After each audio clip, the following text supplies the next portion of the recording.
आप सभी को साधुवाद, नमस्कार साथियों। आज हम चर्चा करेंगे लेक्चर 8 का part 2 static member in C++।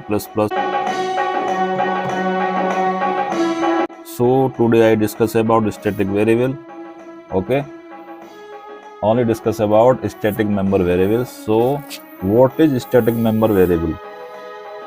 Static member variable is also called the part of class. Okay, it is always associated with class, associate with not object, but we can use the help of object, but really this is the part of class. So this is called class member always. Declared inside the class body, there is no problem. Yes, also known as class member variable. If I talk about what is class member variable, only static variable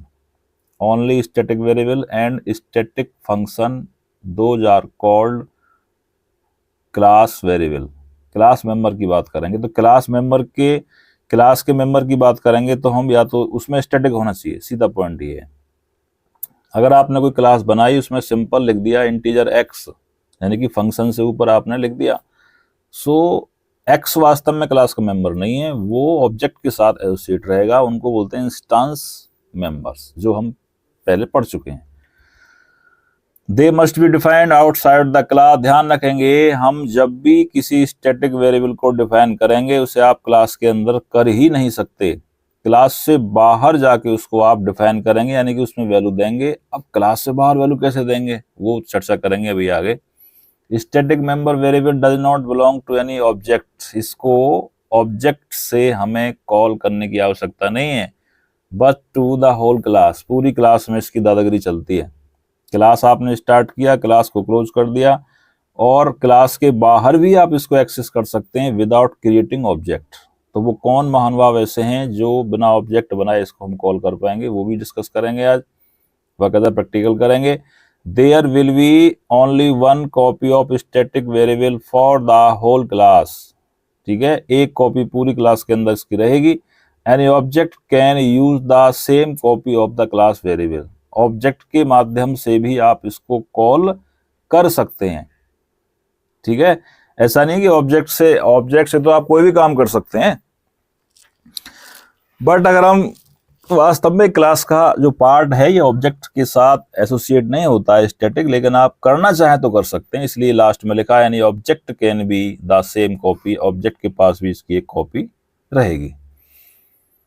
point I think आपको clear हो गया होगा। They can also be used with class name. Class का नाम use करके भी आप static members को, स्टैटिक वेरिएबल्स को यहाँ पे यूज कर सकते हैं।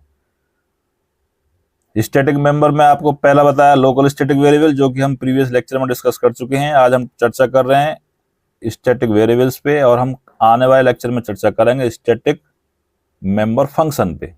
ठीक है, चलिए इसका एक छोटा सा प्रोग्राम आपके सामने देखिए। क्लास का नाम ले लिया हमने static V, static variable public के अंदर डिफाइन किया, स्टैटिक इंटीजर वाई। f1 नाम का एक फंक्शन ले लिया, उसके अंदर हम y की वैल्यू को प्रिंट कराएंगे। ठीक है, क्योंकि इसका स्कोप पूरे क्लास के अंदर होता है, इसलिए वहां प्रिंट करा पा रहे हैं। अब क्वेश्चन ये आता है कि इसको हम डिफाइन कैसे करेंगे। एक पॉइंट आया था कि क्लास को, स्टैटिक को आपको क्लास से बाहर डिफाइन ही करना पड़ेगा, अंदर नहीं कर पाएंगे आप। तो इसका तरीका आप देखिए, ये पहले हम लिखेंगे इंट, यानी कि जिस टाइप का वो है, उसके बाद क्लास का नाम लिखेंगे, उसके बाद लगाएंगे डॉट, यानी कि 2 कोलन। साथियों इसको बोलते हैं स्कोप रिजोल्यूशन ऑपरेटर। इसको मैं डेप्थ में जाके इसके बाद लेक्चर 9 की सीरीज होगी, उसमें आपको कम से कम 3 से 4 पार्ट में सिखाया जाएगा। फिलहाल आप ये देखेंगे कि हमें जब क्लास से बाहर कोई डेटा एक्सेस करना हो तो उसको केवल स्कोप रिलेशन ऑपरेटर के माध्यम से यूज करके हम उसको मेंबर बना सकते हैं। अब ये करंट में स्टैटिक मेंबर बन चुका है पूरी तरह से। y का हम इस्तेमाल जहां जहां करेंगे वहां 10 अपने आप जाके इनिशियलाइज हो जाएगा।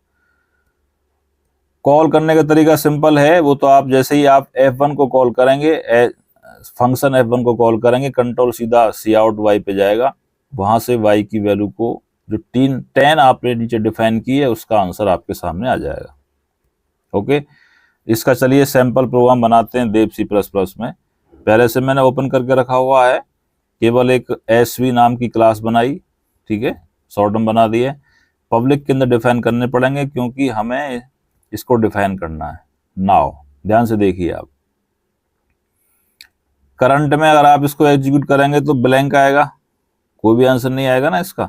अब चलिए अगला आता है पॉइंट की, मैं थोड़ा सा पॉइंट को खोल के रखता हूं जिससे कि आपको पूरी तरह याद रहे यहाँ पे। अब देखिए स्क्रीन पे, ओके, यहाँ पे देखिए,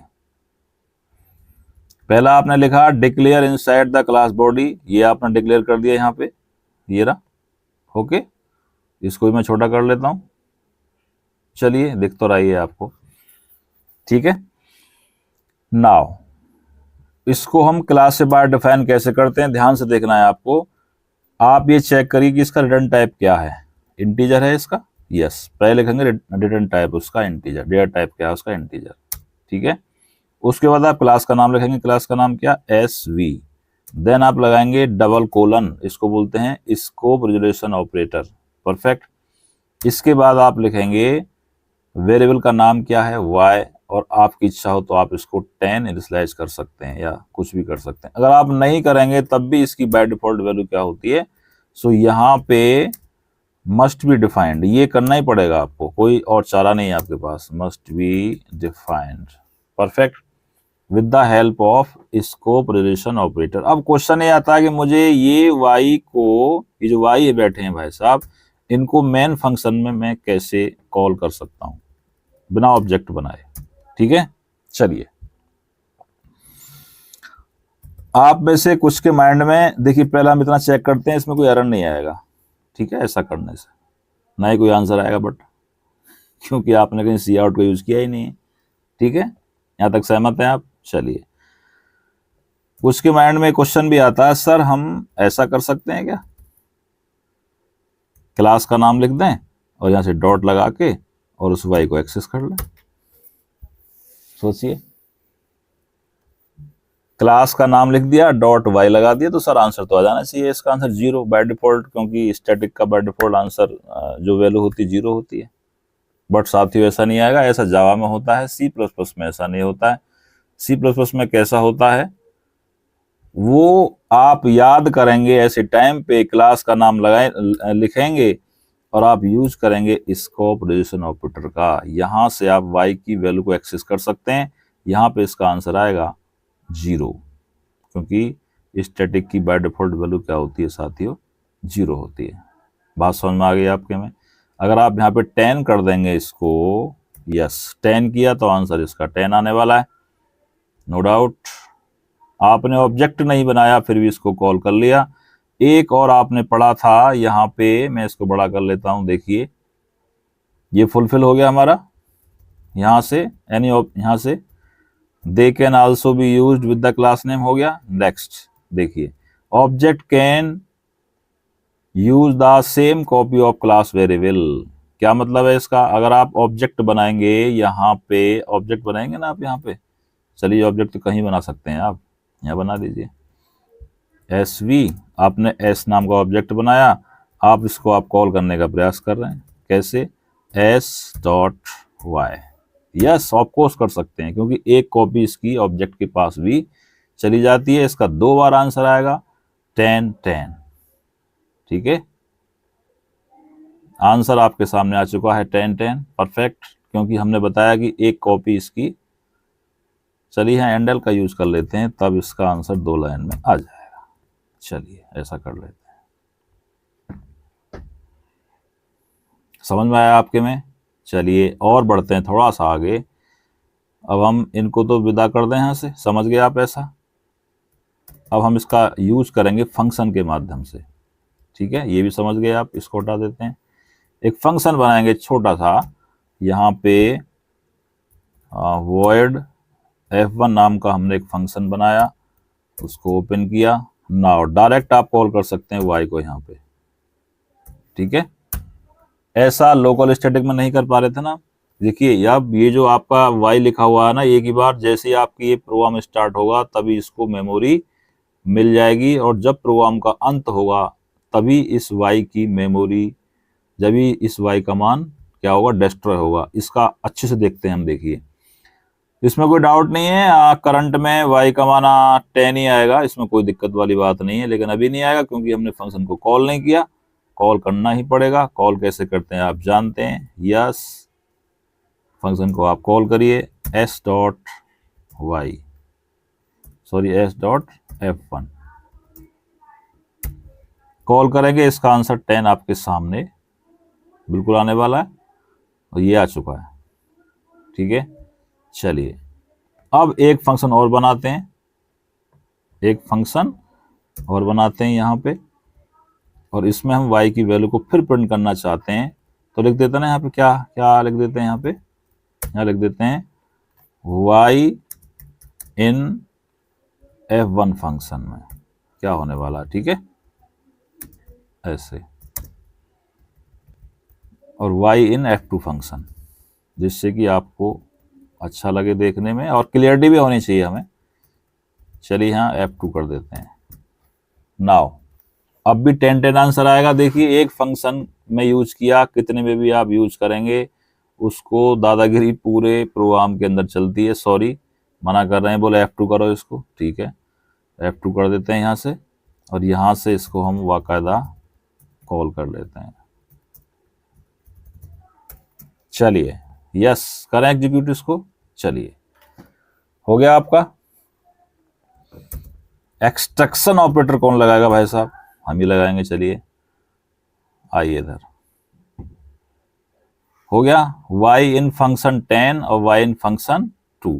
एंड एल का इस्तेमाल भी कर लेते हैं, जिससे कि थोड़ा सा हमें देखने में और नहीं लगेगा, अच्छा लगेगा। ठीक है, चलिए एक बार और एग्जीक्यूट करते हैं इसको आपके सामने। ओके 10। अब मैं एक काम और करके दिखाता हूं आपको। यहां से मैंने क्या किया, हमने भाई साहब क्या किया, यहां से जैसे इस फंक्शन के बाद हम बाहर जाएंगे, ध्यान सुनना आप लोग, हमने y के मान को इंक्रीमेंट कर दिया। स्क्रीन को आराम से पॉज करिए और देखिए। सबसे पहले क्या होगा, f1 नाम का फंक्शन कॉल होगा यहां से s डॉट f1। y के अंदर 10 बैठा आराम से, इसमें कोई डाउट नहीं है। जैसे ही कंट्रोल हमारा f1 के पास जाएगा, यहां से आंसर पहली बार में आएगा आपका ये वाला आंसर, y इन f1 में 10 बैठा है। ठीक है, उसके बाद में y का मान को क्या कर देगा, 11 कर देगा। देखिए आराम से, देखिए आराम से, स्क्रीन को पॉज करके बैठिए, आराम से देखिए। y को इंक्रीमेंट कर देगा, इसलिए पेन और अप लेके बैठे हैं आप। अब करंट में y का जो मान है मेमोरी के अंदर क्या हो जाएगा, 11। क्या हो जाएगा, 11। अब स्टैटिक वेरिएबल क्या बोलता है कि उसकी दादागिरी पूरे क्लास के अंदर चलती है। अब इस y का यूज कहीं भी आप करेंगे दूसरे फंक्शन में या मेन में जाके करेंगे तो साथियों 11 प्रिंट होगा। कितना होगा, 11।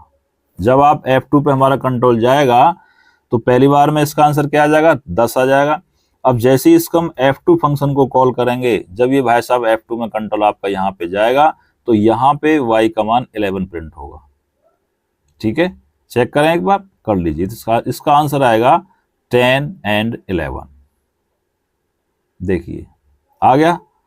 चलिए यहां पे फिर हमारा अभी पेट नहीं भरा है, आनंद आ रहा है क्योंकि यस अगेन हमने y की वैल्यू को इंक्रीमेंट कर दिया। सो अब y की लास्ट वैल्यू क्या हो जाएगी साथियों, बताइए। y की लास्ट वैल्यू अब हो जाएगी, कितने हो जाएगी, बोलिए 12 हो जाएगी ना इसकी अब। बट 12 प्रिंट कहां पे होगी, अभी 12 प्रिंट नहीं होगी। हम 12 को प्रिंट करना चाहें तो अब देखिए वापस मेन फंक्शन के अंदर हम आए, यहां पे भी हम एंड एल का इस्तेमाल कर लेते हैं बाबूजी, एंड एल। ओके, अब यहां पे मैं इसकी वैल्यू को प्रिंट करना चाहता हूं, सी आउट। ओके, डायरेक्ट मैं एक्सेस कर सकता हूं, कैसे, S V scope relation operator and Y. अब बताइए क्या आउटपुट आने वाला है, आराम से देखिए। प्रोग्राम को रन करने का शानदार तरीका यह है कि सबसे पहले आप कॉलिंग फंक्शन पे जाएंगे, फंक्शन कॉल हुआ F1, यहां तक कोई डाउट नहीं है। यहां के बाद इसका आंसर साथियों यहां पे कितना हो जाएगा, यहां पे इसका आंसर आएगा 10 आंसर आ गया। अब ये जैसे ही फंक्शन डिस्ट्रॉय होगा तो लेकिन y की मेमोरी लॉस नहीं होगी, यहां पे 11 हो जाएगा। ओके, कंट्रोल वापस जाएगा जहां से आया था। अब इसके बाद आपका F2 फंक्शन कॉल होगा।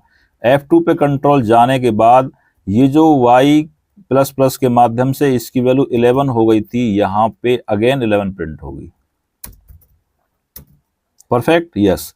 अब कंट्रोल यहाँ आएगा, जैसे ये डिस्ट्रॉय होगा, फंक्शन फिनिश हो जाएगा यहां से, इसका मान अब 12 हो जाएगा मेमोरी में।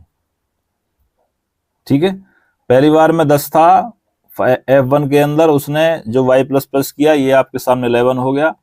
ठीक है, और वो फंक्शन जब आपने कॉल किया तो डिस्ट्रॉय हो गया होगा, लेकिन y डिस्ट्रॉय नहीं होगा। यही खासियत है स्टैटिक की। जैसे फिर आप दोबारा से F2 को कॉल करेंगे तो y का मान 11 हो चुका था, ये प्रमाण है इस बात का। लोकल में नहीं होता है ऐसा। ओके, अगर हम स्टैटिक ना बनाए तब नहीं होगा ऐसे। चलिए, y प्लस प्लस के माध्यम से इसका मान 12 हो चुका है। 12 जब नीचे कंट्रोल आएगा F2 के बाद में, इस पे सी आउट SV मेंबरशिप y, इसको मेंबरशिप बोलते हैं इतने को, है ना, क्लास मेंबरशिप, क्लास से दोस्ती होगी ना, इसकी क्लास का मेंबर है इसलिए। यस, सो यहां पे साथियों क्या आउटपुट आएगा, 12। इसका आंसर आएगा 10, 11 एंड 12। परफेक्ट, रन कर लीजिए इसको वाकदा। चलिए, बात समझ में आ गई। F1 के अंदर 10 था, फिर उसके बाद 11 हो गया, लास्ट में 12 हो गया। This is called static variable. तो इसलिए बोलते हैं कि ये भाई साहब, ये जो क्लास है SV इसका पार्ट होता है, इसलिए स्टैटिक वेरिएबल को हमेशा बोलते हैं मेंबर वेरिएबल। क्लास वेरिएबल मतलब क्या बोलेंगे, क्लास वेरिएबल। जितने भी स्टैटिक होंगे मेंबर किसके, क्लास के अंदर होने चाहिए, फंक्शन के अंदर नहीं होने चाहिए। अगर ये हमारा स्टैटिक इंटीजर y फंक्शन के अंदर चला गया, सो ये हमारा क्या होगा, फिर लोकल स्टैटिक बन जाएगा। क्या बनाएगा, लोकल स्टैटिक बन जाएगा। फंक्शन के साथ तो काम करेगा, लेकिन हम क्लास लेवल पे बात करेंगे तो पूरे क्लास में इसकी दादागिरी नहीं चलेगी फिर, है ना। मेन फंक्शन में जाके उसको हम कॉल नहीं कर पाएंगे। यही दोनों में डिफरेंस है स्टैटिक लोकल में और आपके प्योर स्टैटिक वाले में। ठीक है, चलिए हो गया। ओके, एक और मैं यहाँ पे एक्सपेरिमेंट करता हूं, यहां पे फिर y प्लस प्लस कर देता हूं। अब क्या आंसर आएगा, अब भी आंसर इसका 10, 11, 12 ही आएगा। ठीक है, 10, 11, 12। अब जैसे ही आप यहां के बाद प्रिंट करेंगे, मैं यहाँ पे एंड एल लगा लेता हूं, यहां के बाद फिर आप दोबारा से प्रिंट करना चाह रहे हैं इस वैल्यू को। एक एक्सपेरिमेंट और करते हैं हम, चलिए आपके सामने करते हैं। यहां पे एक फंक्शन और बनाते हैं हम, तीसरा, लास्ट कर रहा हूं, परेशान मत होइए आप। एक बार और कॉल कर लेते हैं इसको, देखते हैं क्या होता है। यस, यहाँ पे F3 फंक्शन का नाम दे रहे हैं हम, F3। ठीक है, यहाँ पे F3 हो जाएगा, और यहाँ पे वैल्यू क्या होगी वो हम बताएंगे देख के भी आपको। और इसको हटा दीजिए, अब आप इसकी जरूरत नहीं है। ध्यान से देखिए, ध्यान से। चलिए, यहां तक हम सहमत थे कि यहां तक हमारा आंसर 12 आया था सी आउट में। अब जैसे ही 12 हुआ तो y प्लस प्लस आप जानते हैं पोस्ट इंक्रीमेंट होता है, एग्जीक्यूशन पहले होता है, वैल्यू बाद में बढ़ती है मेमोरी में। तो y प्लस प्लस क्या करेगा, भविष्य के लिए आगे, यहाँ आंसर तो 12 आ जाएगा, लेकिन यहाँ पे इस y की वैल्यू को 13 कर देगा। कौन सा वाला, ये वाला भाई साहब, ये वाला। इतने y से, इस वाले y से तो वैल्यू इसकी आंसर 12 प्रिंट हो जाएगी, लेकिन 12 प्रिंट होने के बाद मेमोरी में वैल्यू बाद में बढ़ती है ना, पोस्ट इंक्रीमेंट में, तो इसकी वैल्यू 13 हो जाएगी। जब 13 होगी, आप फिर नहीं मान रहे हैं, अभी भी एक फंक्शन और बना लिया आपने ऊपर, उसको आप कॉल करने का प्रयास कर रहे हैं, s.f3। तो मेमोरी में लास्ट वैल्यू y की यहां पर 12 के बाद में 13 हो गई थी। ठीक है, 12 के बाद कितनी हो गई थी, 13 हो गई थी मेमोरी में। अब आपने क्या किया, F3 को कॉल कर लिया यहां से। तो ये जो यहां से y की वैल्यू, ये जो 13 है, यहां से 13 ही हो गई, पूरे प्रोग्राम में हो गई ना, होल प्रोग्राम में तो हो गई। तो F3 कॉल किया, तो साथियों यहां पर y का मान अब 13 प्रिंट होगा। कितना होगा, 13। Point clear. अब इसका आंसर क्या आएगा, ऊपर देख लीजिए। सबसे पहले इसका आंसर 10 आएगा, उसके बाद 11 आंसर आएगा। 11 के बाद मेन फंक्शन में जाके आंसर 12 आएगा, और 12 के बाद फिर वापस F3 के बाद से कंट्रोल ऊपर जाएगा और यहां पे इसका आंसर 13 आएगा। पॉइंट क्लियर है? आपने मेन फंक्शन के अंदर वैल्यू इंक्रीमेंट की और फंक्शन के अंदर जाके उसको प्रिंट करा रहे हैं, तब भी उसका स्कोप रहेगा। इसलिए एक जो पॉइंट आता है, इस पॉइंट को आप देखिए ध्यान से, ये जो आपने पॉइंट लिखा है ना, कहां पे, यहां पे, यस, ये वाला पॉइंट देखिए आप, there will be one copy of static member variable for the whole class. एक ही कॉपी की दादागिरी, यानी कि स्टैटिक की दादागिरी पूरे क्लास में चलेगी, चाहे फंक्शन के अंदर ले जाएं, फंक्शन से बाहर ले आए, मेन के अंदर ले जाएं, कहीं भी ले जाइए उसको आप। Point clear? चलिए रन करते हैं, इसका आंसर आएगा 10, 11, 12, 13।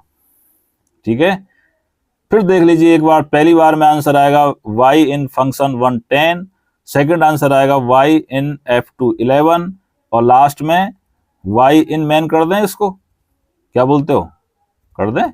चलिए कर देते हैं।